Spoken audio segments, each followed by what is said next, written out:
വെച്ചിട്ടുണ്ട്. അവർ ക്രിസ്മസ് ആയിട്ട് പട്ടിണി നിൽക്കുന്നത് മോശമല്ലേ, അവൾക്ക് ഭയങ്കര ക്ഷീണം, അവൾക്ക് ക്ഷീണവുമുണ്ട്. അപ്പോൾ അതാ നിൽക്കുന്നു പാവം.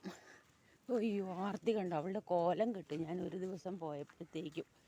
അയ്യോ ആർത്തി. ക്രിസ്മസ് സദ്യയാണ്. മുരിങ്ങയില കാൽസ്യം റിച്ചാണ്. കഴിക്കൂ പാവം. എന്തോ ഒരാർത്തി. നിനക്കും തരാടാ, നീ പേടിക്കണ്ട. അമ്മ കഴിക്കട്ടെ ആദ്യം, നിനക്ക് അത്ര പ്രശ്നമില്ല. അമ്മ കഴിക്കട്ടെ, നിനക്ക് തരാട്ടോ. അമ്മയ്ക്ക് വയറ്റിൽ ഉണ്ണിയുണ്ടോയെന്നൊരു സംശയമുണ്ട്.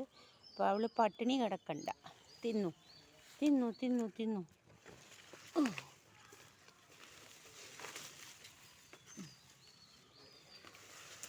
തിന്നോളൂ. അവന് ഒരു കഷ്ണം കൊടുക്കട്ടെ, അവന് ആർത്തി സഹിക്കാൻ പറ്റുന്നില്ല. എന്നാടാ,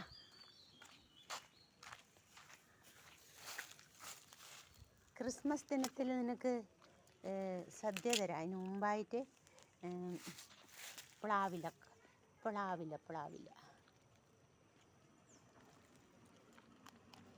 തിന്നോളൂ. പാവം അമ്മയും മോനും വിശന്നിരിക്കുന്നല്ലോ, അതാണ് ഞാൻ ഓടി വന്നത്.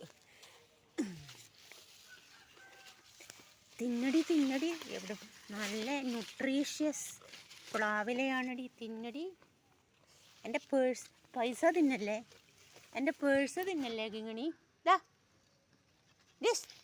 അവൾക്ക് ഇങ്ങനെ കെട്ടിയിട്ട് കൊടുക്കുന്നതാണ് താല്പര്യം. ഒരു നിലത്തിട്ട് അവർക്ക് അത് തിന്നാനുള്ളൊരു കപ്പാസിറ്റി ഇല്ല. അവർക്കിങ്ങനെ കെട്ടിയിട്ടിട്ട് കൊടുക്കണം. തിന്നട്ടെ അമ്മയും മോൻ.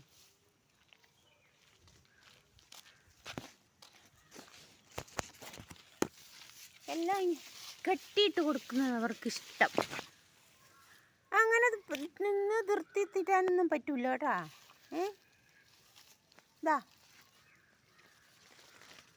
തിന്ന് പെറുക്കിയിട്ട് ചെറുക്കാൻ.